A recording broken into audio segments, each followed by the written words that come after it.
limitly only sa atong pagtuo. But basic community, basic Christian community speaks about our whole life. Ang kinatibok na natong kinabuhi ang isgutan sa tuwing tao PEC. Kinatibok na kinabuhi na adunay nakakalabutan sa atong pangatasan katubangan sa kapiliban. Ang atong dumog sa pag-responsable magtutoo. Responsable magtutoo. Kung ngayon kita responsable magtutoo, walang tinginan, ingon lang basta kayo nakakatuloy ko na o kinakaayos. Basta kayo mapunyagan sa katuliko o kinakaayos siya.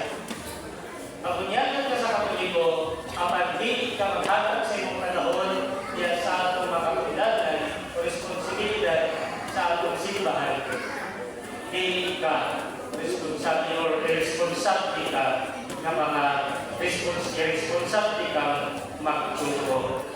Ang atong kapuhan, ang atong kapundanan, ng atong pagpili para sa mga indungog, tungod kay kita nituo ng gugma Diyos. Makahimo lamang kita sa nakabutang kung kita mutuo na ang gugma o ang Diyos gugma. Kung mahimo kita ng mga butang, inubanan sa gugma, kung kana na itong mga buhaton, lakit kayo niini ang Diyos. Kung ngayon kita magbuhat ko aning nga mga butang, apardili na kung lakipon ang Ginoo, dahil kayo na posibilidad na ako na rin himuon ang butang out of compliance. Kung ngayon ganit out of compliance, hindi siya nga mga buhaton pwedeng magbuhat ko tungod kay walay gugma. Abisag walay gugma. Ako siyang buhaton. I am only doing this because na ay naghandlo sa kuha, na ay nagsugo sa kuha. Kung kayo nagsugo sa kuha, na ay iyang suhol kadako. O ako na siyang buhaton, sumala sa iyang dikta.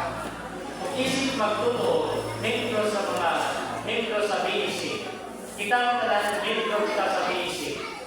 We are not called kay suhulan kita. Wala kita maalaga sa simbahan kay naay ang sugo nato. Kundi ang atong pagpangalaga sa simbahan, atong responsibilidad. Kay iliman, tubag sa atong gugma sa Ginoo. O ng atong palingkamutan, ng atong pagpangalaga diyan sa simbahan, lakipan sa nato o gugma. Kaya kung ako na higugma ko sa pagpangalaga sa simbahan, di na kinahanglan na ang mga membro o ang mga leader sa simbahan, ingon pa na ako, wahatani. I am doing this willingly, out of love. Tungod kay mo magiging akong response diya sa gugma sa Ginoo. Kung mayroong ito lihok na makamuna kung maayong relasyon diya sa Ginoo. Dili kita mo lihok tungod kay na kay paabuton ng kwarta. Kaya naman kwarta kay posibleng mahulog na siya dali. Ang kwarta mahulog dali, pero ang pamaol magpabilin pa. Na naman ako nabasahan sa nila ay hindi mahingon na kayo hindi yung dito. Hulog na ang kwarta, ang pamaol pa. Ako rin dugagan na kung sa atong mga pagpapalagan, tungod lang sa mga kaptanan, dugagan lang po na ako, na kanang kaptanan pwedeng magpabili na ang mga kaptanan na apagod ang utang. Kung posible po na hulog na ang kaptanan ng pabili niya hapon ang utang. Ang sa matandili mga isuon, ang tao na mahilig mangutang, ang tao na mahilig sa mga kaptanan, para sa libruel, o mga tao na nalulong sa mga kaptanan, wala na sila ilantaw sa inyong nabuhi, kundi ang mga kaptanan. Ang buhing BEC, ang buhing basic Christian community, wala tinihipasabot na wala na problema. Kung ngayon nabilog kita sa BEC, nabilog kita sa basic Christian community, Wala kita nagpasabot nga wala na tayo problema. Tinuod, tungod kay kita na ang tayo gituuhan nga gugma, na ang tayo gituuhan nga Ginoo. Ang Ginoo buhi kung siya ang mga pamaagi. Mauna nga, bisan ang ato kinabuhi na puno sa problema, pero ang Diyos ay ngitag pamaagi. Kagini nga mga problema atong malampasan. Kung ikaw nagtuo sa Ginoo, nahigugma sa Ginoo, makatagal kang ligta sa mga problema.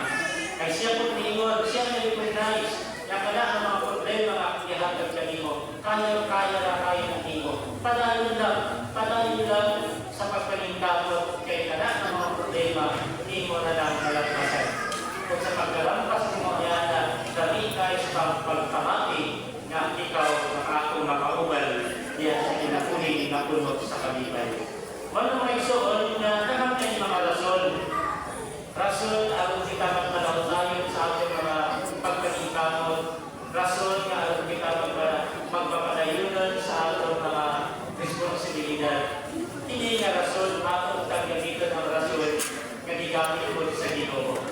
Rason sa Ginoo nga nung siya nagpakamatay tungkol alam na natin mga masalay po, tinitungod kay siya na higugma ka natin. Kung kita usap, gamitin nato ang rason diyan sa pagpangalagan, sa kita o pagpangalagan kay kita na higugma.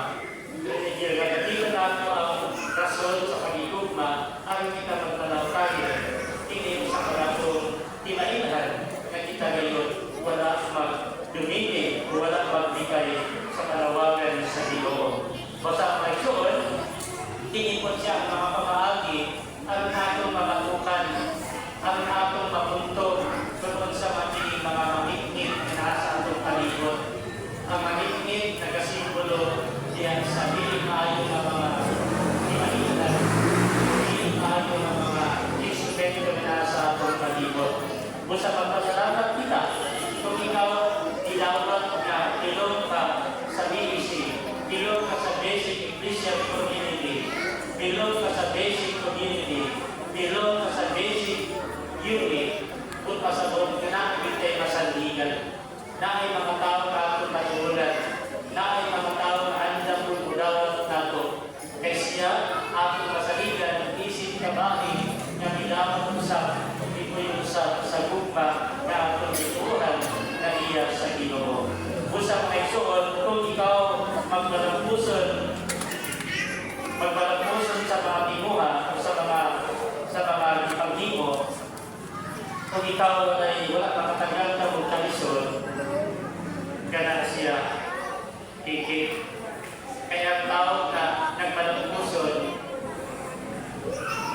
kung makatagal na kaginhawanan, mawala ang tao na nakalabang ikan sa kalislanan, nakalabang ikan sa pagkikos na kahintang. Kung tawag na yan, mawala ang nagpahimong ikon kanalo.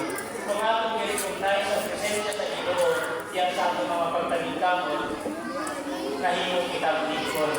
So parang sa diskutan ko kanina, mahimo lamang kitang ikon kung gamitin sa nato ang pulong sa Ginoo diyan sa pagkalibasog o siya at isang yaw sumara sa atong pag-ilahan niya isip usang kagugma.